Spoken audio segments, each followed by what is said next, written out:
For over a decade now, Dr. Claud Anderson has been making claims that Native Americans are anti-Black oppressors who owe Black people reparations. Moreover, Dr. Claud Anderson has made claims that most Native American tribes owned 100,000 Black slaves. He especially points his finger at the Five Civilized Tribes, basically generalizing all past and present Native Americans of the five tribes as enslavers who conspired with the white man to keep Black people oppressed and enslaved. Which isn't the case. Black folks have been getting these benefits for the last 150 years that have been denied to them. And also in those terms of contracts that in those treaties, in today's terms, Black people be able to go into any reservation and get access to the timber, the land, the resource, the vault, the silver, any of those things on the reservation. And they also should have a right now to be able to be federalized, tribalized, and be able to own and operate gambling casinos just like these so-called white Indians. According to old cranky Claud Anderson, the five civilized tribes have to hand over their casinos, land, resources, and tribal companies to Black Americans. Holy hell! This man is crazy local. He certainly loves playing the biggest victim in human history, that's for sure. Claud actually thinks that Native Americans are just that rich and powerful. This man is insane. Sounds like Mr. Claud Anderson thinks he is entitled to that Native American casino and energy production money that is worth over $50 billion annually. No doubt, he wants it all, even that agricultural, arts and crafts, electronics manufacturing and aerospace money that is respectively worth billions of dollars annually. Nor does he have a right to tap into the $20 billion economy of the Cherokee, Choctaw, Chickasaw, Creek and Seminole tribal nations, who are located throughout the American Southeast and in Oklahoma. Now, Mr. Claud Anderson, listen up. You are not allowed to put your greedy hands on the five tribes. You remind me of a very creepy man who stalks women. Doesn't Claud Anderson know that the five tribes have already made reparations to their tribal freedmen? These tribes gave 2 million acres of land to their freedmen when these tribes signed the 1866 treaty, which was way back in the year 1866. A treaty that took over half of Oklahoma from all Native American tribes in the territory, which eventually became the state of Oklahoma. The 1866 treaty was a land grab by the colonizers, yet Claud thinks that Black people are entitled to that land grab too, just like white people were. Claud also fails to mention that only 10,000 to 20,000 Black Americans are direct descendants of tribal freedmen, which means that well over 99.9% of Black Americans have no lineage with tribal freedmen.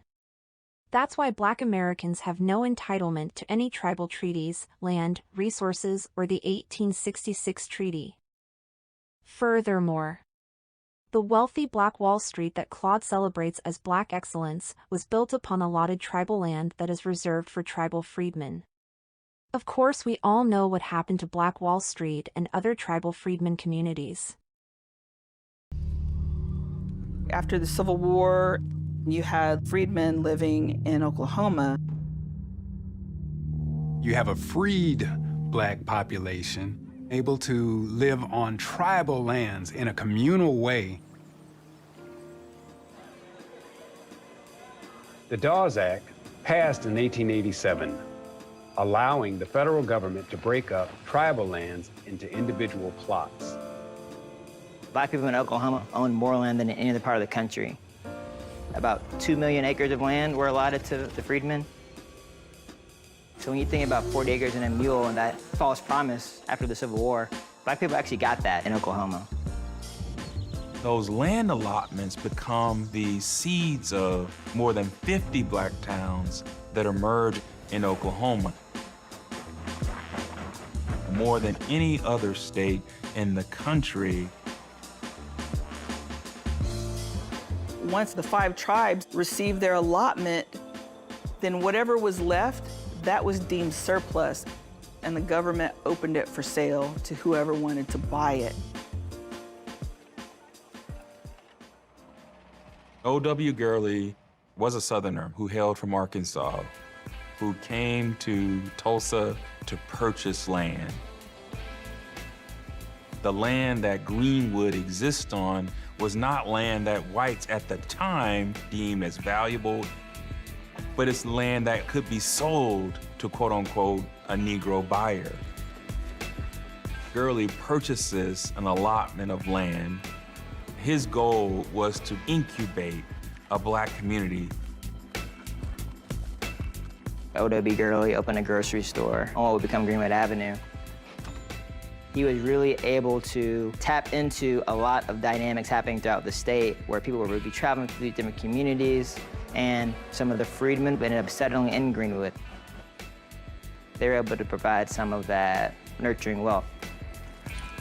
Land for recently enslaved people is everything, because we have to imagine a world in which an enslaved person did not have property rights in themselves. In some nations, like the Cherokee and Creek nations, there were actually large factional disputes over the institution of slavery, somewhat similar to like we see in the US. Confederates told the Five Tribes that they would treat them better than the United States did. And so you actually have a battle between the Confederacy and the Union over Native American loyalty. So the Confederates say, we're going to give you congressional representation. We're going to give you a more influential say in governmental affairs. We're going to allow you to keep your land in Indian territory forever without white settlement. And so these are the things that they're really kind of picking up on as things that the Five Tribes aren't happy about with the United States. Now, would the Confederacy have actually kept these promises? Probably not. After all, the Confederacy was primarily composed of the states that had forced the Five Tribes to move in the first place, these southern states who really wanted them out. But their entreaties were enticing to the Five Tribes, especially for people who wanted to maintain slavery. And so these Five Tribes split over the war, with some members of these tribes fighting for the Union and some members of these tribes fighting for the Confederacy. And this is important because of what comes immediately after the Civil War. So when the war is over, the United States ignores the fact that some tribal members had fought for the Union, and they ignore the fact that they had actually not sent any kind of military support to the Five Tribes. Instead, they use the fact that some members of the Five Tribes fought for the Confederacy against them. So they point to this alliance with the Confederacy as behavior that was deserving of punishment, and they claim that they were going to stop all of their former treaties made with the Five Tribes unless they created a new treaty. And so they're withholding things from them like monies that are very necessary in this post-war period to rebuild. And they do this until the Five Tribes agree to new treaties, which we know as the Treaties of 1866, because this is when they are ratified. And so these treaties serve as the Five Tribes' official surrender from the war, but also as their reconstruction documents. So I'll explain what I mean by that. So one of the most extreme items in these treaties is the cession of land. And so the Five Tribes have, come from the southeast on the Trail of Tears, moved to this new place. All this land is supposed to be theirs. Now, only about 30 years later, they are giving it up again to the United States, some of this land. But the other important items in these treaties are related to Black people. And so the United States has the Five Tribes emancipate the enslaved people in their nations, adopt them as citizens, and give them land. And the Chickasaw and Choctaw Nation specifically had to give their former slaves 40 acres of land. Now, most of you know the significance of 40 acres. This is what African Americans in the United States fought for and did not receive. This is a number, a phrase, still used in the Black community to talk about reparations and how the American government failed African Americans. But these are Black people who actually received it. Now, this is the United States coming into 5 other nations, Indian nations that are supposed to be sovereign in any other way.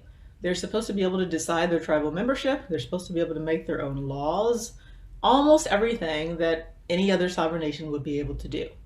And the United States is telling them, you have to make these changes because we say so. Now, is this legally right? No. Well, Black people were actually being used in a way as a tool to weaken Native nations' right to make their own decisions about tribal membership and governance. The Cherokee Nation had ordered emancipation in 1863, along with the U.S. with the Emancipation Proclamation. And so they were the only one of the 5 tribes to actually emancipate without direct coercion. But without U.S. intervention, we don't know if the other tribes would have ever emancipated their slaves. And so these freedoms, these rights, and especially this land put the former slaves of the Five Tribes on a different plane than African Americans in the United States. It gave them different opportunities. And these opportunities are why so many Black people from the United States flocked to Indian Territory after emancipation. This Black migration is why Oklahoma Black towns exist, and it's why Black Wall Street existed. Now, I know many people just learned about the Tulsa Massacre thanks to Watchmen or Lovecraft Country, but these shows and even a lot of the articles that follow them trying to kind of explain this event miss this deeper history of the region. African Americans came from the South to Indian Territory and later to Oklahoma because the United States had forced Indian nations to recognize Black rights and to give them a sort of reparations. They had forced Indian nations to do something that they themselves were unwilling to do. And so we can only truly understand the Tulsa Massacre if we know about and understand the Black and Native people who lived in Tulsa and the broader region before. Now, what I argue in my new book is that even though life in Indian Territory was not perfect for Black people, there was no large-scale white violence, and there was no large-scale attack on their right to vote, for example. And so Black people are serving on juries and voting and building homes and communities in Indian Territory through the 1890s, while African Americans in the South have seen their ability to exercise their rights and live freely really decimated by this point. At the same time, as they moved, these Black migrants sometimes brought with them negative and harmful ideas about Native Americans. And these are ideas that they've taken from whites. For example, many African American leaders, including Frederick Douglass, spoke about how Native Americans were uncivilized. And so he argued that Black settlement in places like Indian Territory would improve the West. Now this, in effect, was promoting colonization. This was not living in kind with Indian brothers and sisters. This was not advocating for a multiracial democracy, but rather this was disparaging Native people, to argue that Native Americans were not the ideal residents of the West, but instead African Americans were, because they were more willing to assimilate to white American culture. And so Black settlement in Indian Territory is more complicated than the celebratory narrative of, say, Black Wall Street. Some Black people bought into and disseminated racially prejudiced ideas about Native people. And some Native people adopted chattel slavery and anti-Blackness. But these were two groups, Native people and Black people, who were both trying to survive, both trying to win at an unwinnable game of succeeding in a white supremacist society. If anything, the tribal freedmen and any Black Americans who are direct descendants of the Tulsa Race Massacre should sue the state of Oklahoma and the federal government. After all, they both conspired to take freedmen land and destroy thriving Black communities. The tribal freedmen have every right to sue the state of Oklahoma and the descendants of the racist white mobs who destroyed Black Wall Street. Not to mention, the Cherokee still have the tribal freedmen as citizens who receive all the same rights and benefits that Cherokee citizens enjoy. While the Creek and Seminole nations still have a freedman roll which gives their respective tribal freedmen certain rights.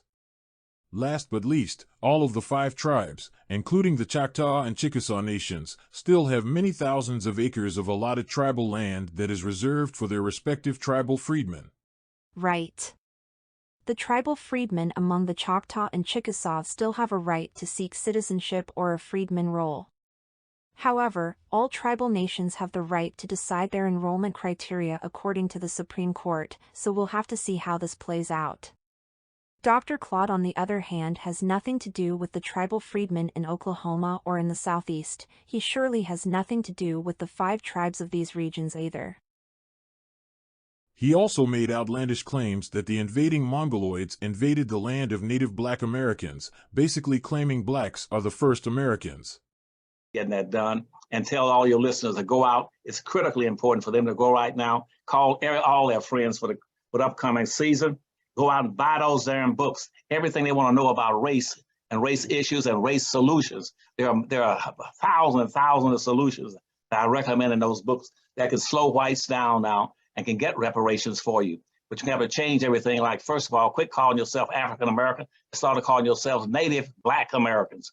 You've been here, 99% of you here, your family and relatives here before any whites ever arrived, and all that. So you are native Black Americans. You're not African Americans. African Americans came after slavery ended. But during slavery, all those Blacks came from all around the place. They were born and raised here. And so they are native Blacks. They're not, and that way they are qualified for reparations. Every time when you use the word African, they say, no, we don't know African anything. You tell me you're native Blacks, just like all these native Indians talking about, we are native Indians, we were here. No, Blacks were here before the Indians ever arrived here, right? Those Indians today came from Asia, came across the Bering Straits about 5,000 or 6,000 years ago. Black folk have been here hundreds of thousands of years before these Indians ever arrived in the United States. All right. Well, there you go. There's your Black history, everybody. And now y'all see why we don't really need the public schools to teach our people. We can teach ourselves, thank you very much, because we got guys like Dr. Anderson in our community. So. Yup, you heard it from Claude's own words. Claud Anderson has declared himself an ancient Aboriginal American man who was enslaved by both whites and natives. So now, everyone owes his native Black Americans trillions in reparations. Basically, he is demanding reparations for being both Indigenous and an enslaved Black person. Old Claude is suffering from a massive inferiority complex and dwells hard into the Victim Olympics, where he has declared himself the champion. During the past few decades, as he has gotten older, this dude gets crazier and crazier, and more pseudo and pseudo. Claud Anderson has gone beyond being crazy local. Not to mention, old Claud Anderson thinks that these tribal freedmen, along with the native Black Americans, who he claims were the first Americans, all deserve to have their own tribes and casinos. It's so obvious, Claud Anderson is just a race-baiting hustler. Unfortunately for Mr. Anderson, all DNA and archaeological evidence debunks his little ancient Black American theories. And of course, it gets worse. Old Claude has been running with and aligning himself with allies who are mostly made up of fake tribal freedmen and Pretendians. Some of his allies are legit tribal freedmen or Afro-Indigenous, but much of them are hell-bent on getting revenge against the Five Tribes and taking their land and resources for Black people. They want to use a combination of screaming racism, anti-Blackness, and getting the media and politicians to smear the natives. They want Native America to kneel to the vengefulness, self-centeredness, and entitlement of some Black Americans. Doesn't Claude and his race-baiting hustling crew even aware that most Black Americans, Afro-Indigenous and tribal freedmen, do not subscribe to his racist anti-Indigenous propaganda? Claud Anderson and his race-baiting hustling crew literally want to colonize all Native American tribes with Black Americans. Now why is Claud Anderson calling the Seminole tribe and nation an anti-Black enslaver? The Seminole never owned Black slaves. In reality, they allied and adopted both the Gullah and runaway slaves. There were dozens of tribes out east who also adopted, allied and married runaway Black slaves and assisted runaway Black slaves on the Underground Railroad. Another group of people also seek sanctuary among the Seminoles. Blacks, fleeing the horrors of slavery in the United States. In Spanish Florida, the runaway slaves join other blacks working and living with the Indians. It became quite a thing to flee into Florida by the hundreds, and it was quite productive. They could raise crops right next to the Indians. They married Indians. They became a part of the frontier. They raised their families, they raised their grandchildren, and they died right here in Florida.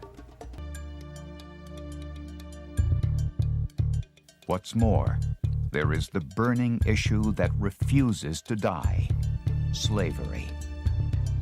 Many slaveholders fear that the presence of escaped blacks in Florida will incite slave insurrections. Whites are permitted to search the reservation for runaways. Often, they steal away blacks who have never even been slaves. But the Seminoles will not betray their allies and friends, and the blacks are determined to stay free. This had been like a piece of heaven to them. They had built, they had harvested, they had reared their children, and here were a group of people coming in saying that we own you.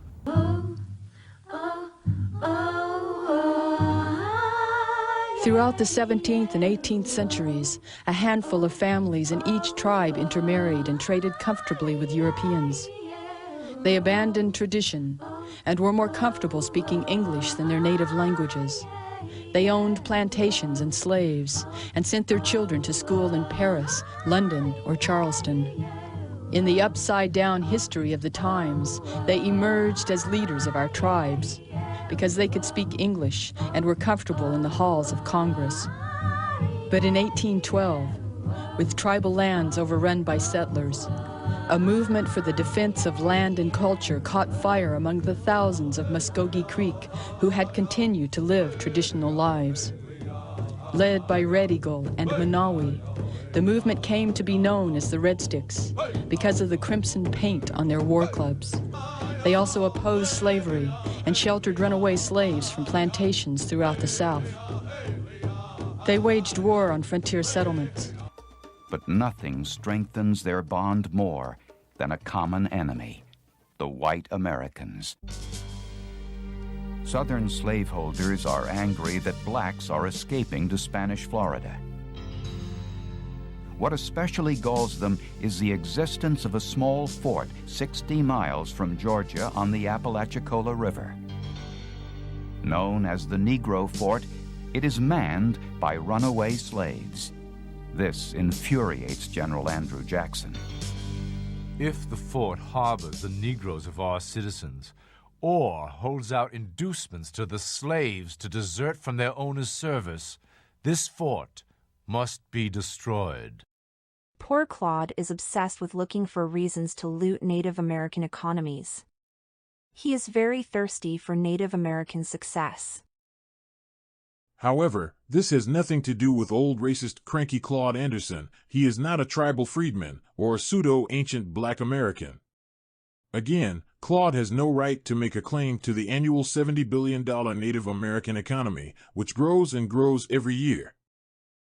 Now, the fact is that 90% of all the so-called Indians today are nothing but whites who are passing as Indians. Right. They became passable because of the Dawes Commission that went into effect starting in the late 1890s, where the government required that agents go all over the United States to every tribe and register blacks, any individual having black blood, and giving them, and the black Indians, and giving them a Dawes number and putting them on the Dawes roll, which means an account with the government to get benefits and so much money every year. And whites found out about it, and what they did then was they went in there with the Dawes commissions in many areas to pay $5 to put their name on the roll and to classify them as an Indian when they weren't. That's why probably 50% of all whites in America will claim they got Indian blood, but they don't. They're what the history books call $5 Indians. They paid $5. Their great-great-great-granddaddy paid $5 to get on the Dawes roll and get benefits. That's why between 1970 and 1990 in the United States, that the numbers, when we passed the affirmative action program, which I wrote in 1970 for the state of Florida, the number of so-called Indians in America went up over 300% in 20 years. Once again, Claud Anderson is showing signs that he has gone local. The Five Tribes have tribal citizens who are either pure Native American, or Afro-Indigenous, or white Native admixed, or mixed with other ethnic groups. And they all come in different skin tones. However, all of the Five Tribes go by lineage or blood quantum, which varies from tribe to tribe, which Claude has no ties to. Mr. Claud Anderson seriously needs to stay in his lane and leave the natives alone and stop thinking he is entitled to everything that is Native American. He needs to focus on the feds, who do owe Black people reparations. Is Mr. Anderson scared to challenge the feds in court? I think so. He thinks it would be easier to loot Native America to give Black Americans a hands up. The reparations organizations such as the Foundational Black Americans and the American Descendants of Slaves, who have targeted the Five Tribes for reparations using excessive smear campaigns. This including Claud Anderson's Native Black American movement. They all need to understand that most Native American tribes and people are not wealthy. Because the cost of repairing and building infrastructure, healthcare, businesses, programs, education, and so on will cost around $1 trillion. And even if you add the over $10 billion in annual federal treaty funding, that isn't even close to addressing the ills and needs of all Native American tribes, who also still face suppressive colonial policies too. Right. It will take decades at this rate for most Native Americans to overcome colonial policy cost disparities and build a strong economy that can address all the socioeconomic and societal challenges in Native communities. If all the reparationist movements want to tackle the socioeconomic issues found in the Black American community, then they should take their demands to Congress, the banks, the states, and corporate headquarters. These entities are the faction of the American population who actually benefited from Black enslavement, exploitation, and oppression. The corporate banks, corporate CEOs, and boards sit on tens of trillions of revenue and assets, so why not go after them by issuing thousands of lawsuits? Why do you all want to punish Native communities just because they had leaders of the past and present who fought for their own communities and made treaties? Why don't you all use the 40 acres and a mule promise, the Freedmen Bank and other promises against the feds and sue them? Why not take to the streets and protests for your justice? Why not unite all reparationist organizations and Black civil rights movements for a common goal? That fights for civil rights legislation and settlements that is directed at the feds, states, and corporations? Native Americans are divided up by hundreds of tribes and organizations. We sometimes disagree with each other. Yet we natives, for the most part, are united for common goals such as land back, tribal sovereignty, and issuing lawsuits. Native American tribal leaders, activists, revolutionaries, and average Native people have used protests, civil disobedience, thousands of lawsuits, road blockades, and even armed resistance to bring attention to the plight of Native people. And they've had some success at receiving justice, but it's not enough, as the Natives continue to fight for their rights. Black Americans have won some settlements too, such as the $1.2 billion Black Farmers Settlement, as well as hundreds of lawsuits by Black business owners that is aimed at corporations. Some cities are working to make amends to their Black population. Of course, it's not enough. You just need to keep pressure on the feds, states, and corporations. Attacking and smearing other minority groups and immigrants isn't helping your cause. It's actually chasing away people who otherwise support Black reparations movements. There are Latinos, Natives, Asians, and even whites who do support your cause. Maybe you could build more allied coalitions that fight for your Black causes and for other causes too. This allied strategy has worked for Native Americans. So they took care of everybody but Black folk. They included the Indians in there. That's how Indians got reparations. Indians were slave holders. Every Indian was a slave trader, slave holder, fought with the South, and were. I wonder if old cranky Claud Anderson is even aware that the Black Buffalo Soldiers and Black conquistadors helped the European colonizers take untold thousands of acres of Native American land. Thousands of these soldiers helped take untold amounts of resources and helped kill thousands of Native families and also helped raid Native towns and villages. So, should we Native Americans blame all Black Americans and demand reparations? The truth is, no Native American person or tribe has ever blamed or demanded reparations from Black people over what the Buffalo Soldiers and Black conquistadors did to some Native tribes. We Natives understand that the minds of some Natives and Blacks were colonized. They adopted European colonizer ideologies to fit in or build clout. Now, Claude, I know you think that Natives and Blacks are bitter enemies, but there were many times that Blacks and Natives allied and supported each other's movements. Just to name a few examples, the Black Panthers and the American Indian movement built coalitions to fight institutional racism. and Black and Native activists have allied to shut down the Atlantic Coast Oil Pipeline that was commissioned by the government to run through both Native and Black communities in the Appalachians. There were some Natives who supported the Black Lives Matter protests, and there were some Blacks who supported the No DAPL protests. There is no reason for both Black and Native communities to be bitter at each other, or demand reparations at one another, which is absurd. Now that Mr. Claud Anderson thinks that all tribes are almighty and powerful, who are drenched in untold wealth. This song is dedicated to Mr. Claud Anderson.